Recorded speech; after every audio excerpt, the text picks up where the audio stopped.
오늘의 주요 뉴스입니다.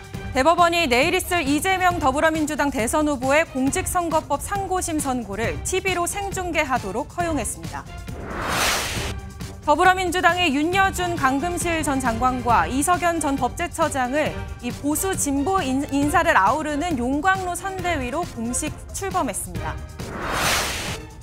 건진법사 의혹을 수사하는 검찰이 윤석열 전 대통령의 서울 서초동 사저를 전격 압수수색했습니다. 국가정보원이 러시아에 파병된 북한군 가운데 사망자 600여 명을 포함해 모두 4,700여 명의 사상자가 발생했다고 밝혔습니다. 시청자 여러분 안녕하십니까? 이재명 더불어민주당 대선 후보의 공직선거법 사건, 대법원 판결이 내일 전국에 생중계됩니다. 어떤 결론이 나오든 간에 약 한 달 뒤 열리는 대선에 영향을 줄 수밖에 없습니다. 대법원이 상고를 기각, 그러니까 무죄를 확정할 가능성이 제기되는 가운데 유죄 취지로 원심을 파기해 돌려보낼지에도 관심이 집중되고 있습니다. 첫 소식 이시열 기자로 출발합니다. 이재명 더불어민주당 대선 후보의 공직선거법 사건 대법원 선고기일이 내일 오후 3시 대법정에서 열립니다.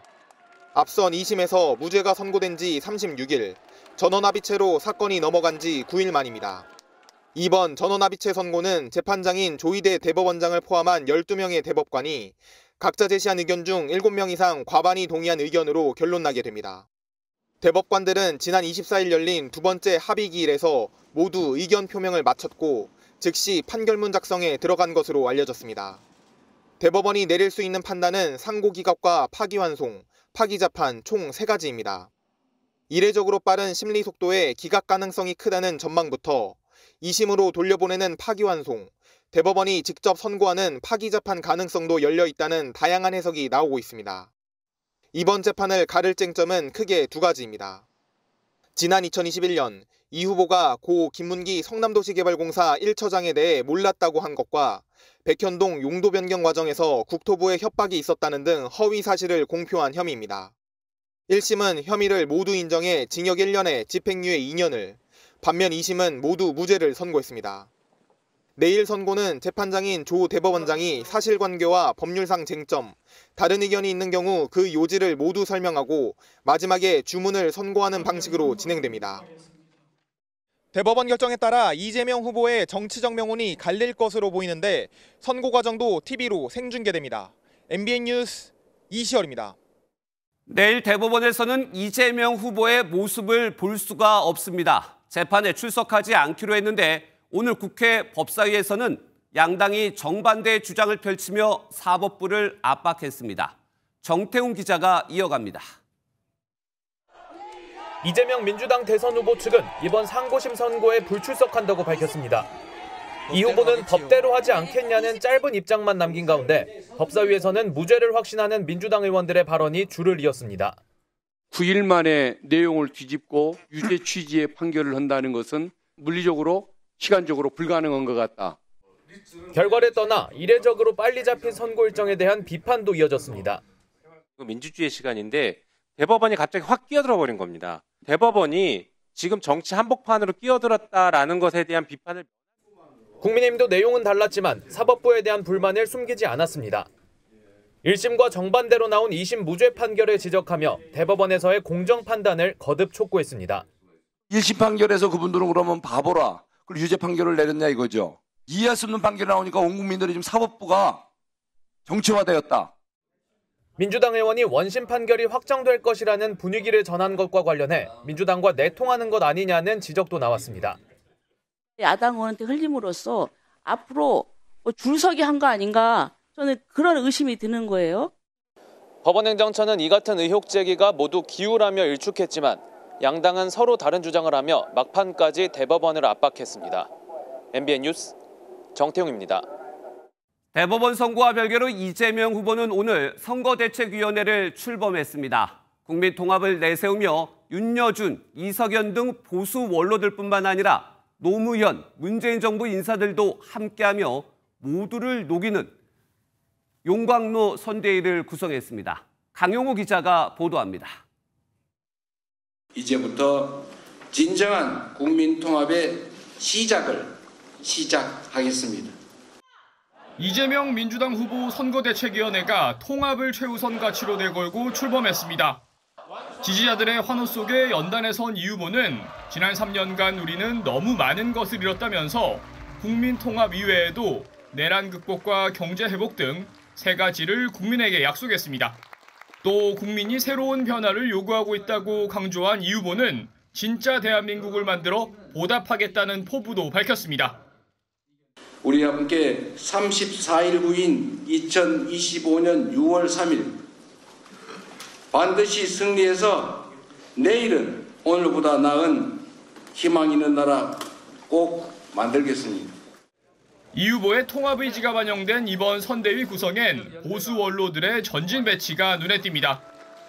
상임 총괄 선대위원장직의 윤여준 전 환경부 장관을 비롯해 이명박 정부 출신의 이석연 전 법제처장, 지난 대선 당시 윤석열 캠프에서 활동한 이인기 전 의원 등입니다. 헌법이 국민 통합의 나침반이 돼야 한다. 후보에게도 조언도 하고 또 혹시라도 여기서 벗어나면 미안합니다. 쓴소리 하겠습니다. 강금실 전 법무부 장관과 정은경 질병관리청장 등 노무현 문재인 정부 인사를 비롯해 김부겸, 김경수 등 비명계 인사도 포함됐습니다. 철저히 현장 중심의 선거를 치르겠다는 뜻도 밝힌 이재명 선대위는 내일 민주당 험지로 분류되는 경기 북부를 시작으로 전국을 돌며 국민 목소리를 듣는다는 계획입니다. MBN 뉴스 강영호입니다. 그런데 오늘 발표된 명단에는 얼마 전 이재명 후보의 싱크탱크로 알려진 성장과 통합에 참여했던 인사들이 보이지 않았습니다. 선거법 위반 의혹을 이 후보가 일찌감치 선을 그었는데 한 관계자는 서운했는지 민주당 아닌 다른 당에도 개발한 정책을 전달할 의사가 있다고 밝혔습니다. 이경욱 기자가 단독 보도합니다. 이재명 민주당 대선 후보의 싱크탱크를 자처했던 성장과 통합은 불법 정치자금 모금 의혹 등으로 국민의힘으로부터 고발당했습니다. 보름 전 500여 명의 대규모로 출범한 이래 민주당과의 정책 혼선 논란과 해산 소동 등이 이어졌는데 이재명 후보는 곧장 선을 그었습니다. 제 싱크탱크라고 주장하는 데가 하도 많아가지고 잘 모르겠습니다. 1차로 공개된 선대위 명단에도 성장과 통합 인사는 배제됐는데 성장과 통합은 최근 조직 운영 방안 등을 놓고 회의를 한 것으로 확인됐습니다.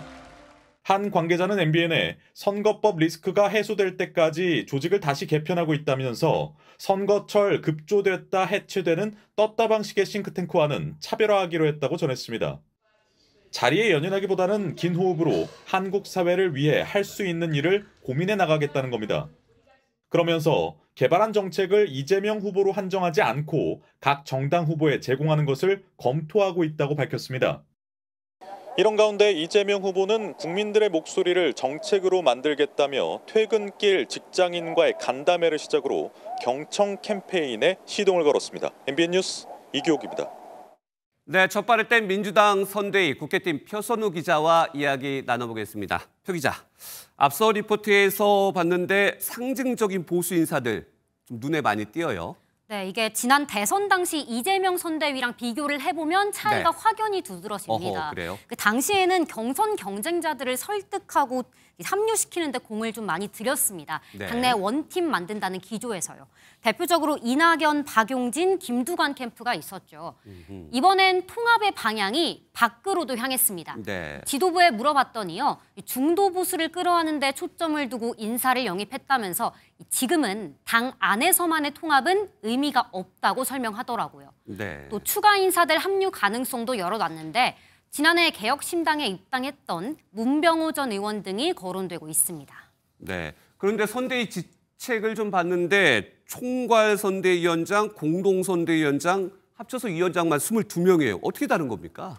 당의 설명을 들어봐도 역할이 네. 아주 명확하게 나뉘지는 않습니다. 너무 많아요. 예. 다만 총괄엔 윤여준, 강금실, 정은경 등 좀 상징성이 있는 인사들이 주로 배치가 됐고요. 네. 공동위원장단엔 당 최고위원들을 비롯해서 현장에서 실무를 책임질 인사들로 구성된 것으로 보입니다.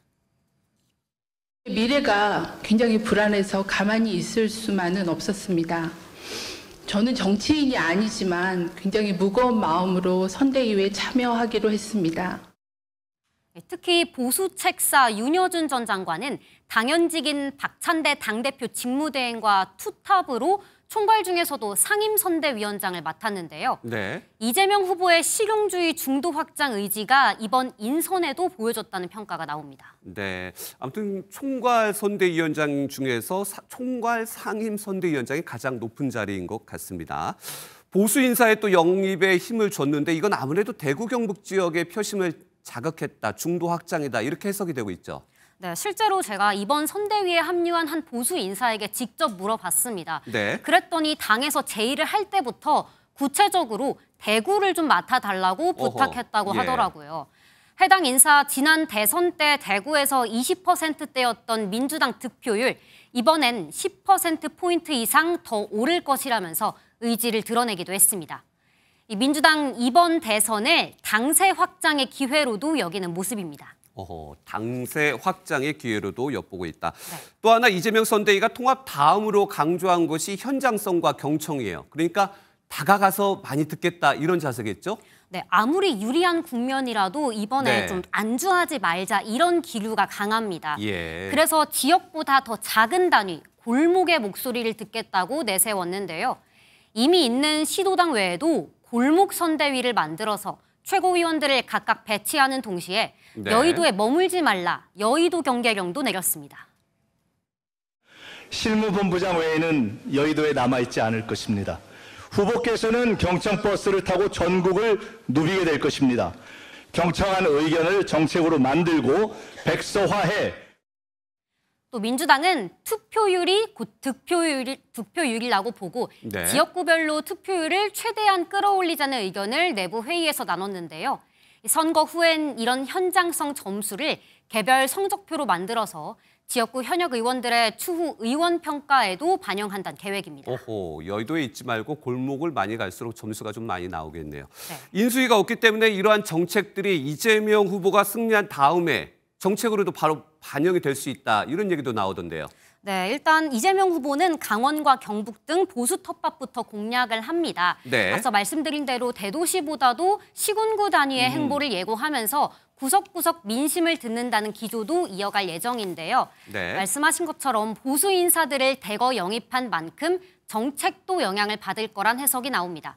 한 영입 보수 인사는 상속세 폐지 등 이슈를 민주당에서 선제적으로 제시하는 게 하나의 방향이 될 거라면서 정책에도 적극적인 의견을 내겠다고 말했습니다. 네, 대선 때 공약이 빌공짜가 아니길 또 바라보겠습니다. 여기까지 듣겠습니다. 고맙습니다.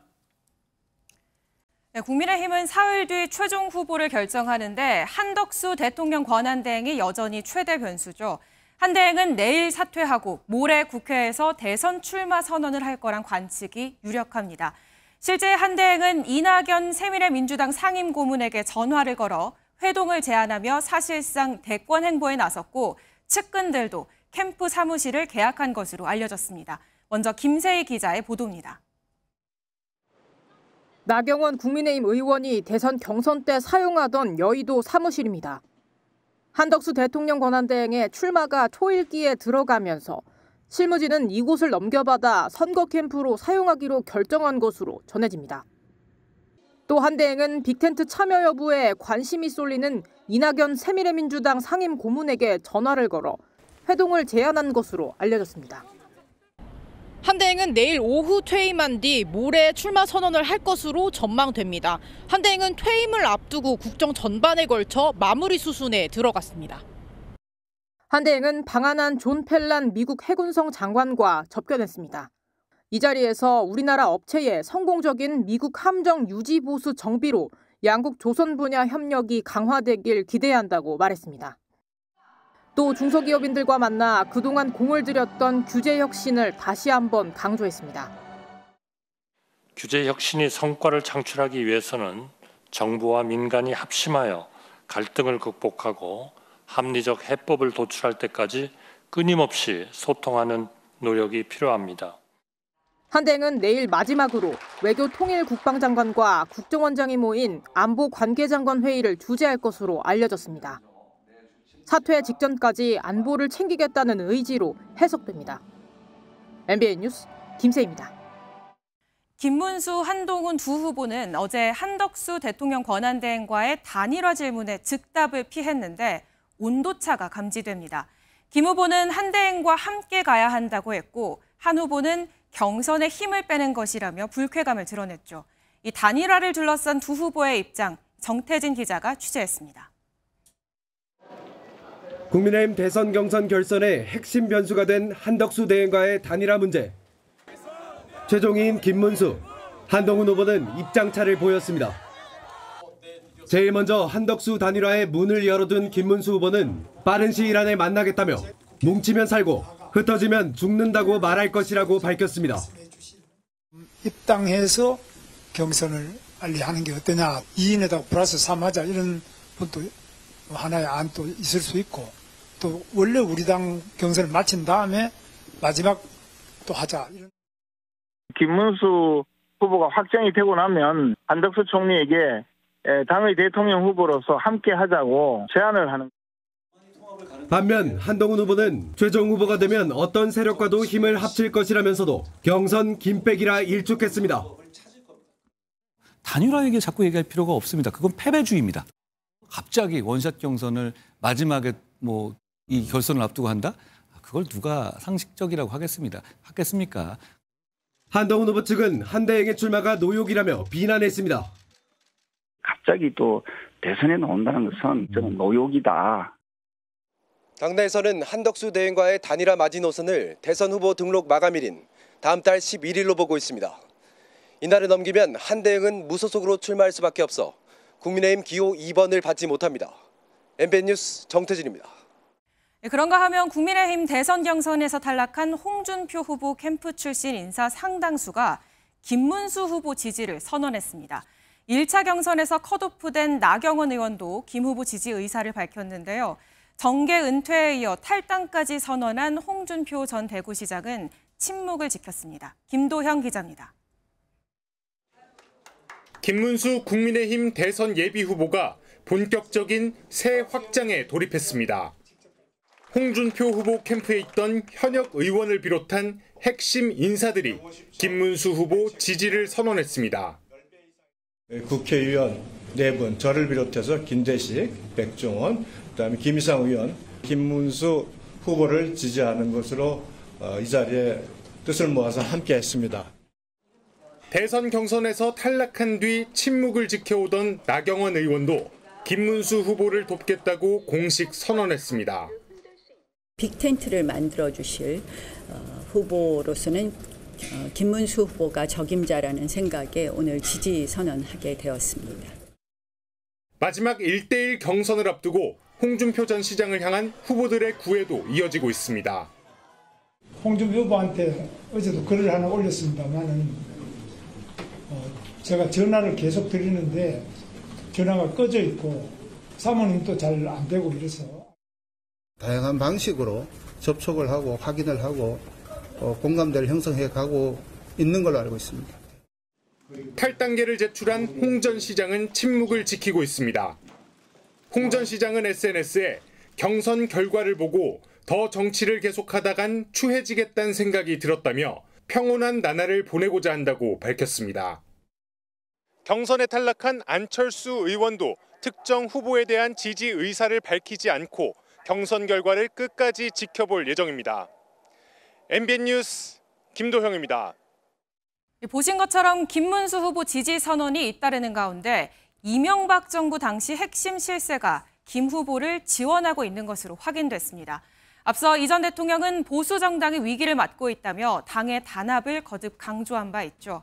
배경을 두고 관심이 쏠립니다. 최돈희 기자의 단독 보도입니다. 김문수 후보 캠프의 새 분리기가 속도를 내고 있습니다. 동력은 한덕수 대행과의 단일화입니다. 마지막 고비 당 후보가 되는 것, 또 한덕수 후보와의 단일화, 그리고 최종적으로 이재명 후보와의 승부에서 반드시 승리할 수 있도록. 단일화에 대한 입장이 1대1 양강구도 속 막판 당심을 가를 수 있다는 판단 때문입니다. 이런 가운데 MBN 취재 결과 이명박 정부 당시 핵심 인사가 김문수 후보를 지원하고 있는 것으로 알려졌습니다. 해당 인사는 당시 청와대와 정부 부처 등을 거친 핵심 참모 가운데 한 명입니다. 앞서 지난 2월 김문수 후보는 이 전 대통령과 회동했습니다. 이어 국민의힘 대선 예비 후보들을 비롯한 국민의힘 지도부도 잇따라 이 전 대통령을 찾았습니다. 그때마다 이 전 대통령은 보수 정당이 위기라며 당의 단합을 거듭 강조한 바 있습니다. 보수 정당이 생긴 이후에 가장 어려울 때 같아. 소수인데 힘을 못 만들지. 이 전 대통령의 한 측근도 한대행과의 단일화에 대해 이 전 대통령도 긍정적인 반응을 보였다고 전했습니다. 김 후보가 한대행과의 단일화에 전향적인 입장인 만큼 이 전 대통령 핵심 인사의 행보가 단일화를 위한 포석과 무관치 않다는 해석이 나오고 있습니다. MBN 뉴스 최돈입니다. 네, 정치 톡톡 시간 오늘은 국회팀 이지율 기자와 함께하겠습니다. 어서 오십시오. 첫 번째 키워드 바로 살펴볼까요? 턱걸이 매치인데 그동안 이 턱걸이 실력을 자랑했던 김문수 후보 얘기인 것 같은데 대결이 벌어졌나요? 네, 한동훈 후보와 의도치 않은 대결 구도가 만들어졌는데요. 네. 어제 국민의힘 3차 경선 진출자가 발표되면서 김문수, 한동훈 예비 후보가 결승에서 만나게 됐죠. 김 후보의 턱걸이 영상은 잘 알려져 있고 여기에 한 후보도 턱걸이 자부심을 보였던 게 알려지면서 대결 구도가 형성된 겁니다. 어디 가나 저는 턱걸이 이렇게 하는 거 있잖아요. 그거 사놓고 운동하는 편이에요. 턱걸이 같은 거는 자주 하죠. 턱걸이 많이 합니다. 저는 한 30개 할걸요? 어렵지 않게. 네, 어렵지 않게 30개 정도면 굉장히 많이 하는 것 같은데요. 네, 앵커는 턱걸이 몇 개 정도 하시나요? 저는 시도를 해보지 않았지만 한 개도 못할 것 같은데 실제로 뭐 개수 대결이 벌어졌나요? 네, 지금 김 후보는 턱걸이를 많이 하는 사람으로 대통령을 뽑아보자고도 말을 했습니다. 저하고 그러면 턱걸이 시합을 한번 해보자. 후보 전부 나와서. 턱걸이 많이 하는 사람을 대통령으로 뽑아보자. 이렇게 국민의힘 대선 경선이 상대적으로 재밌는 요소로 화제가 되자 한준호 민주당 최고위원은 국민의힘 경선은 턱걸이로 승부하면 되겠다 이렇게 비꼬기도 했습니다. 예, 사실 김문수 후보의 턱걸이 자랑이 최연장자라는 지적에 대한 답변이었는데 공교롭게도 최연장자와 최연소자의 대결이 된 상황이에요. 연륜일지, 세대 교체일지 결과 지켜보도록 하면서 다음 키워드 가보겠습니다. 묻지마 단일화라고 되어 있는데 국민의힘 키워드인 줄 알았는데 이준석 대표가 한 얘기인가 봐요? 네, 맞습니다. 이준석 개혁신당 대선 후보는 묻지마 단일화에 응할 생각은 전혀 없다 이렇게 말을 했습니다. 현재 보수 빅텐트가 반 이재명 연대를 앞세운 걸 비판한 건데요. 이 후보는 출마가 확실시되는 한덕수 대통령 권한대행이 이번 대선에서 완주하지 못할 거라고도 말했습니다. 한덕수 총리님께서 솔직히 왜 이런 판단을 하셨는지 약간 이해가 가진 않고 이번 대선에 투표용지에 이름 올리시는 상황은 굉장히 어렵지 않나. 그런데 아직 출마 선언도 하지 않은 한덕수 대행을 향한 견제가 여기저기서 나오고 있어요. 네, 더불어민주당 원로인 유인태 전 국회 사무총장은 한 대행을 이렇게 평가했습니다. 국민의힘에 지금 나온 두 후보보다도 저는 경쟁력이 더 없을 거라고 지금 뭘 이게 허상을 보고 있는 거예요. 지금 뭐 메시아가 오는 걸로. 한대행과 중고등학교 동창이라고 밝힌 유 전 총장은 원래 그러던 친구가 아닌데 국민의힘이 늘 당에서 커온 경륜 있는 사람이 아니라 황교안 전 총리나 윤석열 전 대통령 등 초짜에게 허상을 본다 이렇게 지적을 했습니다. 예, 다음 키워드 또 가보도록 하겠습니다. 이번엔 묻지마 단일화가 아니라 묻지마 위촉장이네요. 어떤 얘기인가요? 네, 대선을 앞두고 캠프에서 임명장과 위촉장을 남발하는 행태 어제 오늘 일이 아니죠. 예. 오늘 한동훈 후보 캠프에서 진보당 수석 대변인에게 특보 위촉장을 발송했다가 사과하는 해프닝이 벌어졌습니다. 한동훈 캠프 명단에 제 이름이 들어있습니까? 제 동의를 구한 적도 없을 뿐더러 당연히 저는 내란 본당 국민의힘에 그 어떤 후보와도 함께할 생각이 단 1도 없습니다. 한 후보 캠프는 명단 취합 과정에서 개인정보 동의 과정이 부족했다며 재발 방지를 위해 노력하겠다고 공식 입장을 밝혔습니다. 김문수 후보 캠프에서도 위촉장 논란이 있었는데 경선이 과열되면서 각 캠프마다 비슷한 문제가 반복되고 있습니다. 사실 선거 시즌이 되면은 뭐 후보를 떠나서 여야를 떠나서 이렇게 위촉장을 남발하는 사태가 계속 벌어지는데 특별한 이유가 있을까요? 이런 위촉장이나 임명장은 지지층의 사기를 도두고 유세 활동을 독려하는 하나의 수단으로 쓰이고 있습니다. 예. 하지만 워낙 광범위하게 하다 보니까 이렇게 무차별적으로 살포되며 선거 때마다 개인정보 유출 논란이 반복되고 있습니다. 예, 여기까지 듣겠습니다. 지금까지 정치부 이지율 기자였습니다. 건진법사 전성배 씨의 청탁 의혹을 수사 중인 검찰이 윤석열 전 대통령 사저에 대한 압수수색에 나섰습니다. 특히 이 과정에서 김건희 여사의 휴대전화를 확보한 것으로 전해졌습니다. 먼저 최민성 기자의 보도입니다. 서울 서초동에 있는 윤석열 전 대통령의 사저입니다. 검찰이 오늘 사저와 상가 1층에 있는 코바나 컨텐츠 사무실, 김건희 여사 수행비서 2명의 자택을 전격 압수수색했습니다.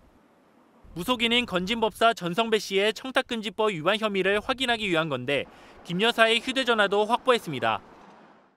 윤 전 대통령이 지난 4일 파면된 뒤 수사기관의 강제 수사를 받은 건 이번이 처음입니다.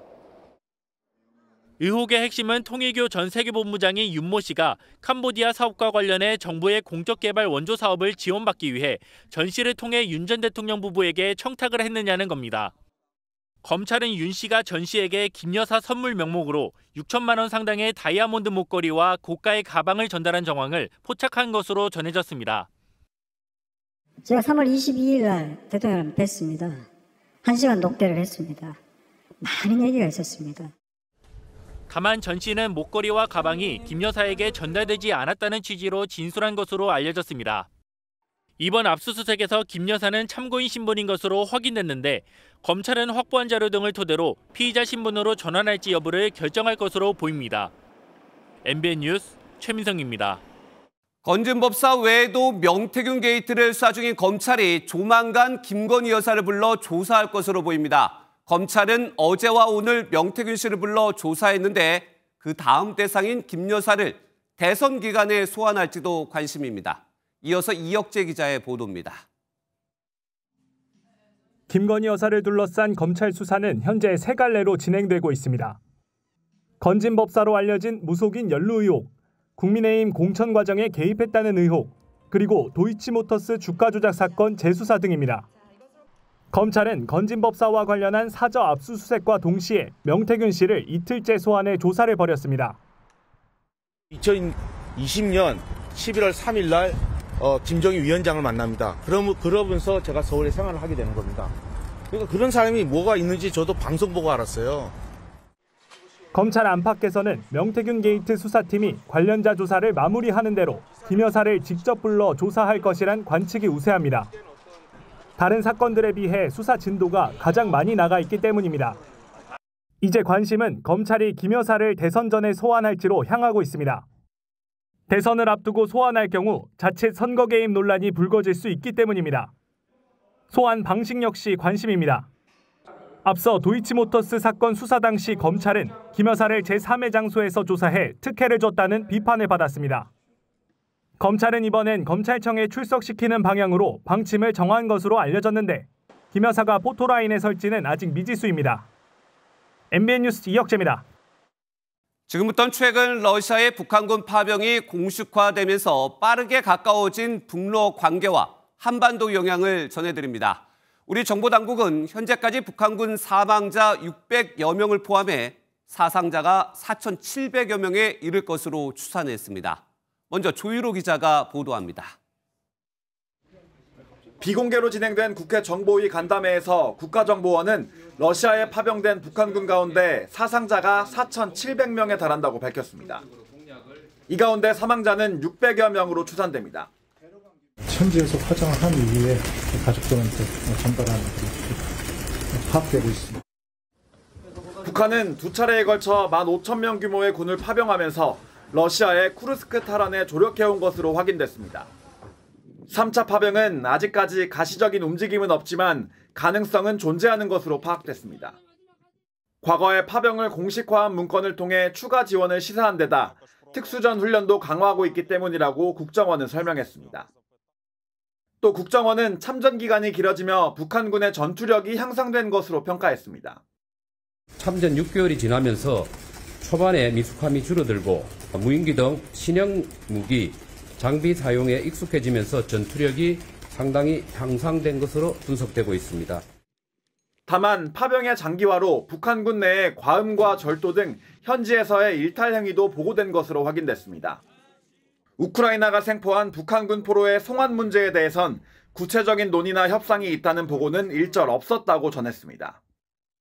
국정원은 북한이 파병을 공식화하면서 더 공고해진 러시아와의 관계를 발판 삼아 대외 행보에서 더 공세적으로 나설 것으로 관측했습니다. MBN 뉴스 조희로입니다.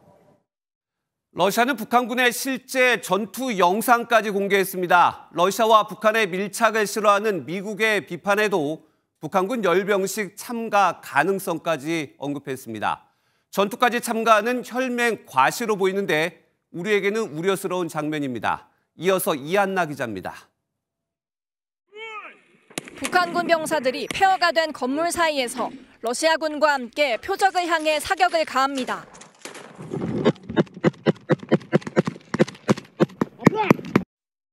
파괴된 교회로 보이는 한 건물에서 북한군과 러시아군이 나란히 깃발을 흔들고 포옹하는 모습도 보입니다. 러시아가 북한군이 쿠르스크의 수잔스키 지구 해방작전에 참여했다며 전날 훈련 영상에 이어 공개한 실전 영상입니다. 앞서 러시아는 북한군의 쿠르스크 전투 참여를 처음 인정했고 북한도 곧바로 러시아 파병 사실을 확인했습니다. 김정은 북한 국무위원장에게 감사의 뜻을 전한 푸틴 러시아 대통령은 전승절 열병식에 북한군의 참가 가능성까지 시사했습니다. 푸틴 대통령은 북한과 중국 등 우방국들이 참석한 행사에서 이곳에 참석한 국가의 군부대가 열병식에서 행진할 것을 소중히 여긴다고 밝혔습니다. 북러 간 협력이 강화되는 분위기 속에 미국 정부는 북한은 종전에 도움이 되지 않는다며 북한의 전쟁 개입을 강하게 비난했습니다. Third countries like North Korea have perpetuated the Russia-Ukraine war and they bear responsibility for it. 급기야 미국이 휴전 협상에 진전이 없을 경우 중재자 역할을 그만두겠다고 선언했지만 러시아는 앞으로도 북한군의 전투 참여 가능성을 배제할 수는 없다고 밝혔습니다. MBN 뉴스 이한나입니다. 북한군의 희생으로 북한은 뭔가 러시아로부터 받았을 것이란 추측이 당연히 나옵니다. 그런데 북한이 이지스함을 공개했는데 핵 탑재 미사일 발사도 가능합니다. 러시아의 기술 지원이 있었다는 분석 자동으로 나올 수밖에 없습니다. 강재묵 기자가 보도합니다. 북한이 최근 공개한 신형 구축함 최연호에서 미사일이 솟구쳐 오릅니다. 이를 참관한 김정은 국무위원장은 해군의 핵무장화를 가속화해야 한다고 강조했습니다. 초음속 순항 미사일과 전략 순항 미사일, 반항공 미사일들의 시험 발사와 127mm 함상 자동포 시험 사격이 진행됐습니다. 북한은 최연호 진수식이 진행된 지 사흘 만에 첫 무장시험 사격에 성공했다는 소식을 공개했습니다. 빠른 진행 과정에 최연호의 러시아 기술이 활용됐을 가능성이 제기됐습니다. 유용원 국민의힘 의원은 최연호에 탑재된 레이더나 방공무기 체계가 러시아제 무기를 복제한 듯한 모습을 보이는 만큼 군사기술 이전 가능성이 크다고 설명했습니다. 국정원도 국회 정보위 비공개 간담회를 통해 북한과 러시아 사이에 무기를 비롯한 기술 지원이 이뤄지고 있다고 설명했습니다. 군사적으로는 정찰위성, 발사궤 기술 자문, 무인기 실물, 전자전 장비, 대공미사일 SA-22 등 이런 것을 갖다 제공받는 거로 파악하고 있습니다. 전문가들은 북한이 독자적으로 이지스함의 기술을 구현할 기술이 부족하다고 판단했습니다. 북한 스스로의 능력으로 이게 가능한 거냐 이제 생각을 해봐야 되는데 적어도 이제 위상 배열 레이더 시스템이라든지 대탄도 미사일 시스템 같은 경우에는 러시아의 기술을 좀 받지 않았을까. 또 북한과 러시아가 두만강을 가로질러 양국 국경을 잇는 두만강 다리 착공식을 준비하는 장면이 포착되는 등 두 나라의 밀착 수위가 높아지고 있습니다. MBN 뉴스 강재묵입니다. 직장인들에게 오늘 하루는 금요일 같은 수요일이지 않았을까 싶은데요. 모레 하루만 휴가를 내면 내일 근로자의 날부터 다음 주 어린이날 또 대체 휴일까지 최대 엿새간 연휴를 즐길 수 있습니다. 그야말로 황금 연휴 기간 인천공항을 통해 75만 명이 해외로 나간다는데요. 현장에 나가 있는 이승훈 기자 통해 분위기 살펴보겠습니다. 이승훈 기자, 지금 뒤에 수속을 기다리는 시민들의 모습이 보이는데 벌써부터 공항이 붐비나요? 네, 이른 오후까지만 해도 한산하던 인천공항은 직장인들이 퇴근을 시작한 방금 전부터 붐비기 시작했습니다. 황금 연휴를 맞아 해외로 떠나는 여행객들 얼굴에는 설렘이 가득한 표정을 볼 수 있었는데요. 공항이 붐빌 것을 예상해 서둘러 도착한 여행객들도 만날 수 있었습니다.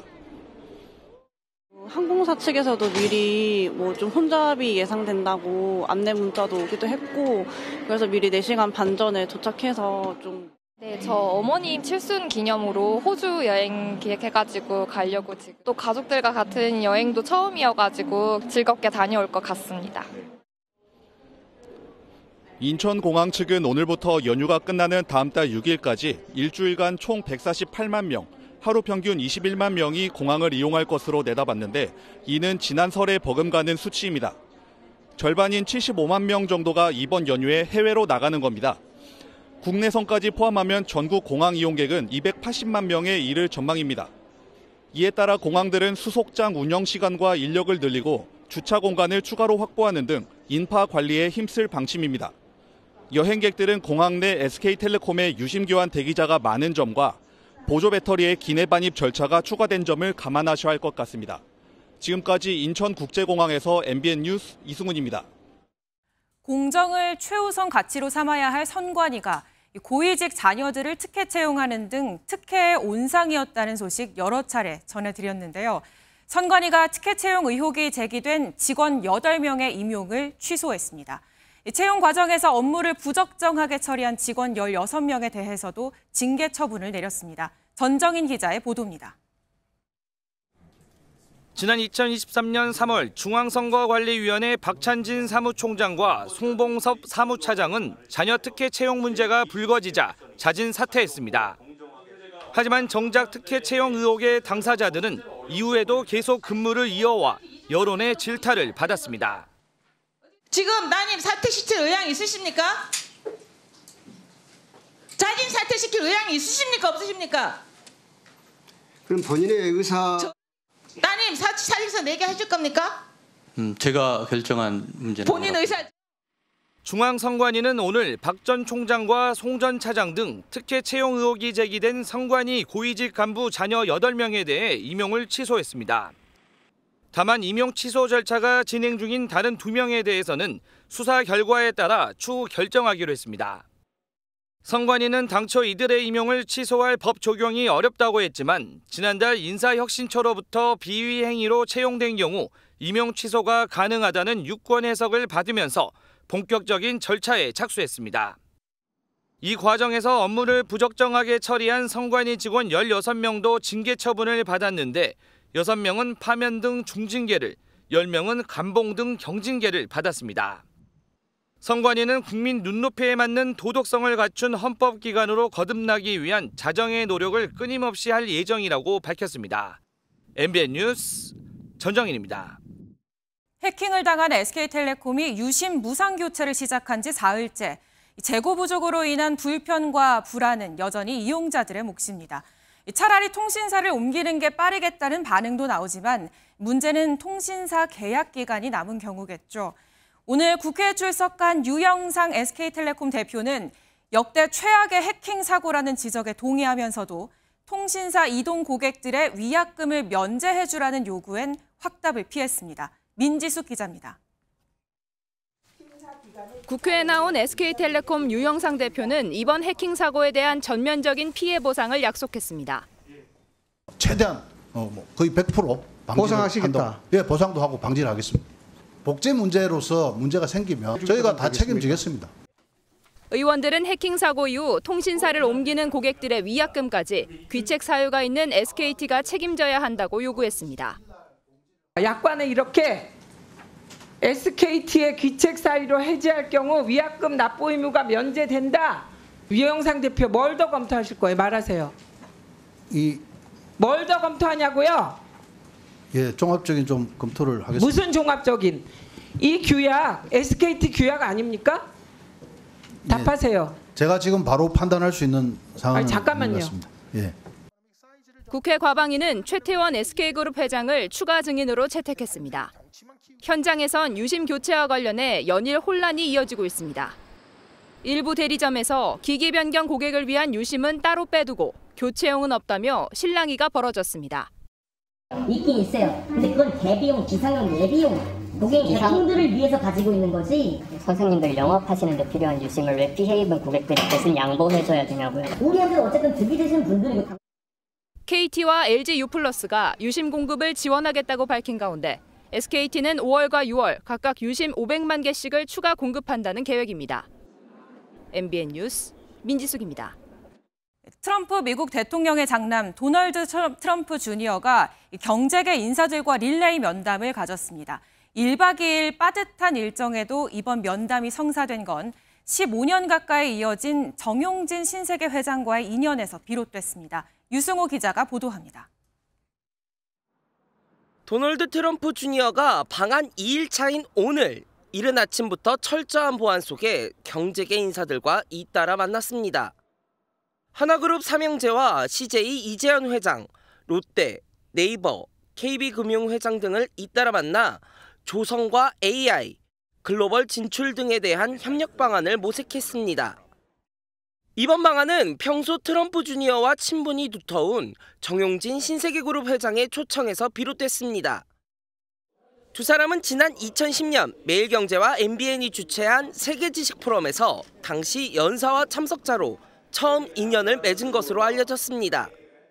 이후 미국 뉴욕에서 다시 만난 두 사람은 독실한 개신교 신자라는 점에서 관계가 더욱 돈독해졌습니다.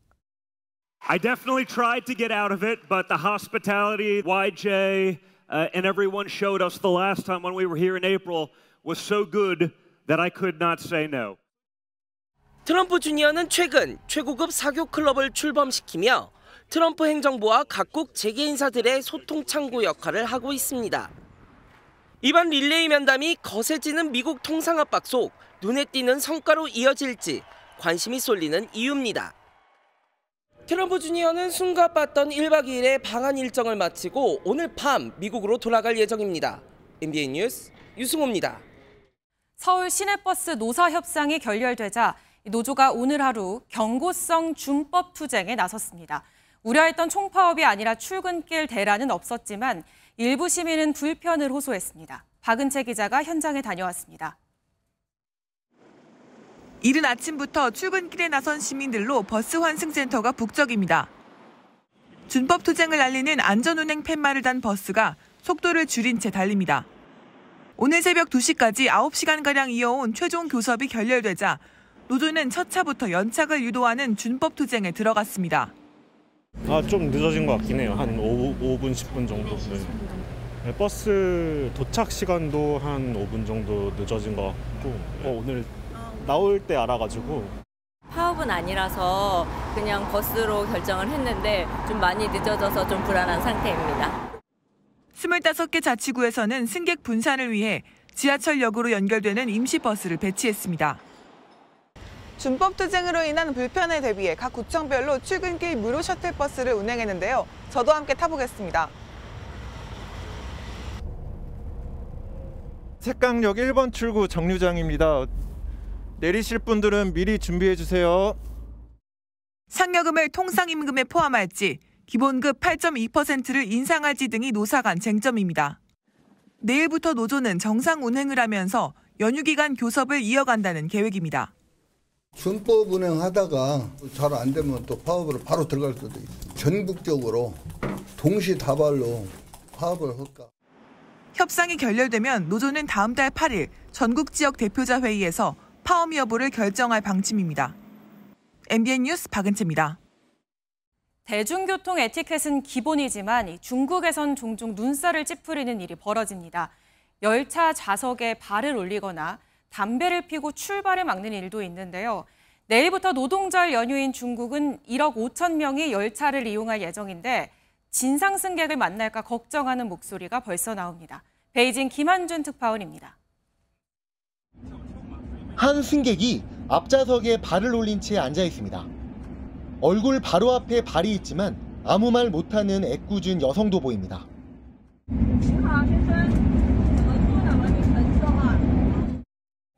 발을 올려놓은 남성을 촬영하니 신경질을 내기도 합니다.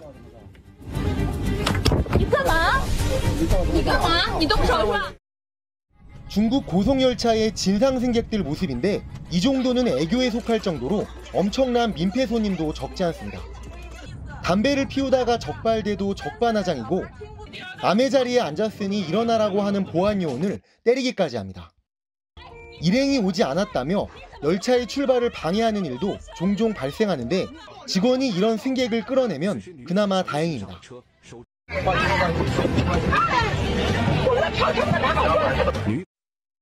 최근에는 직원들의 거센 저항을 뚫고 끝까지 문을 몸으로 막으며 열차 출발을 막는 데 성공한 여성도 등장했습니다.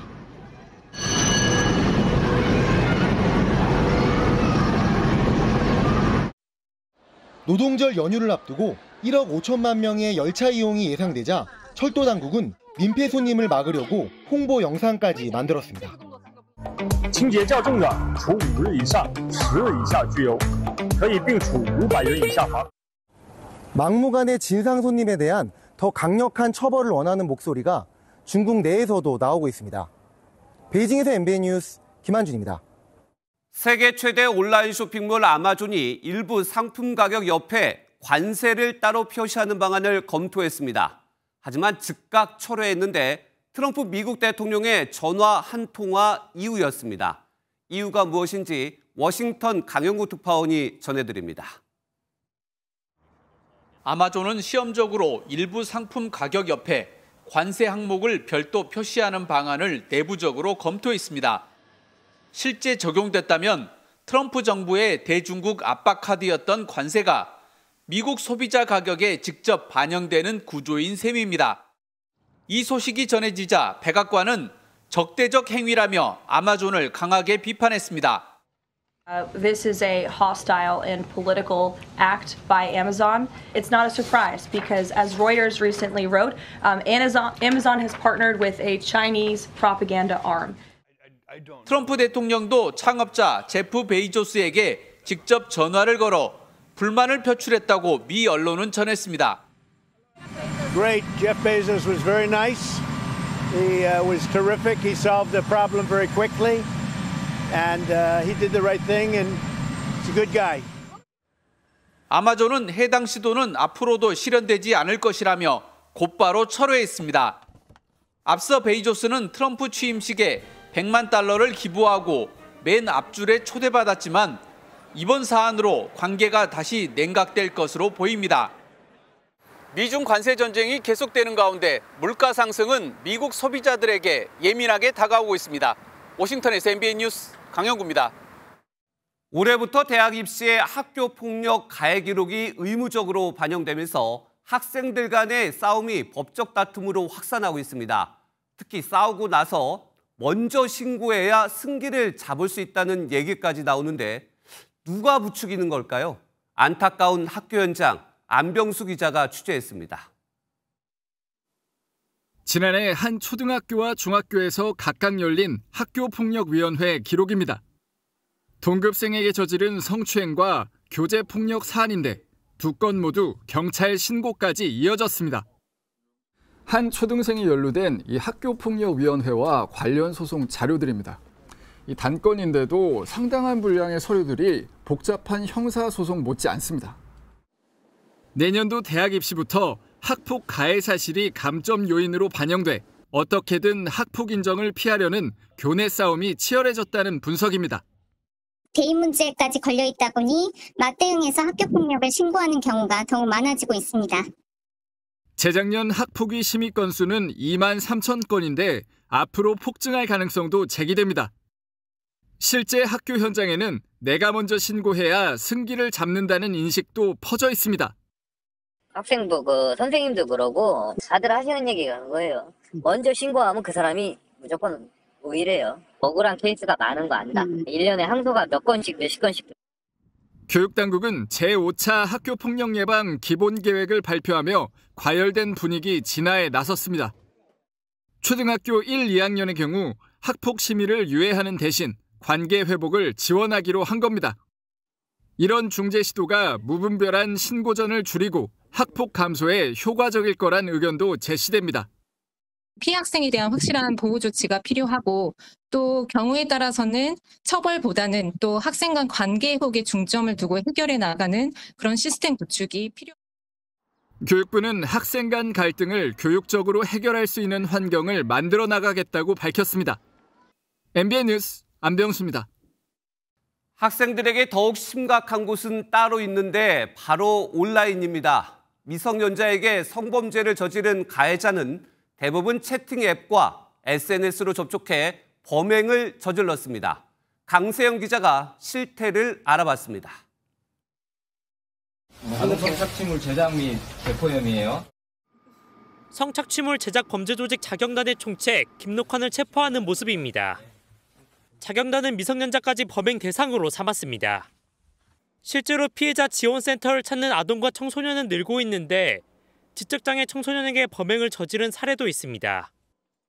온라인 채팅을 통해서 이제 성인 남성들과 많이 만나게 됐고, 이제 아무래도 이 성인 남성들은 이 피해자의 취약성을 너무나 잘 알고 있었기 때문에 여성가족부가 미성년자 대상 성범죄 판결문을 분석한 결과 피해자 평균 연령은 14세였고 13세 미만도 24%나 됐습니다.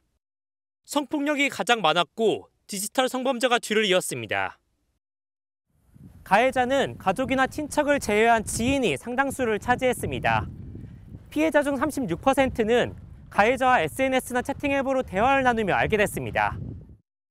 가해자와 청소년이 신뢰관계를 형성한 다음에 이제 좀 심리적으로 지배하고 성착취로 이어지는 경우가 너무 많았기 때문에 처벌 수위를 높이고 교육도 강화해야 한다는 목소리가 나옵니다. 앱 사용을 완전히 막는 건 어려운 만큼 위험한 접촉을 알아차리는 방법을 알려줘야 한다는 겁니다. 디지털 네이티브 세대이기 때문에 뭔가 온라인에서 뗄래야 뗄 수 없는 상황인 것 같습니다. 비난이나 차단이라기보다는 그러면 어떻게 건강한 관계를 할 수 있는지, 안전한 사람과의 대화를 할 수 있는지. 피해가 발생하면 1366번으로 전화해 도움을 받을 수 있습니다. MBN 뉴스 강세현입니다. 무안공항 참사가 일어난 지 넉 달 만에 정부가 사고 예방을 위한 대책을 내놨습니다. 전국 공항 활주로에 있는 콘크리트 둔덕을 모두 없애고 이 사고를 내면 1년간 신규 운항권을 주지 않기로 했는데 독립된 항공안전기관을 만들자는 의견은 받아들이지 않았습니다. 홍지호 기자입니다.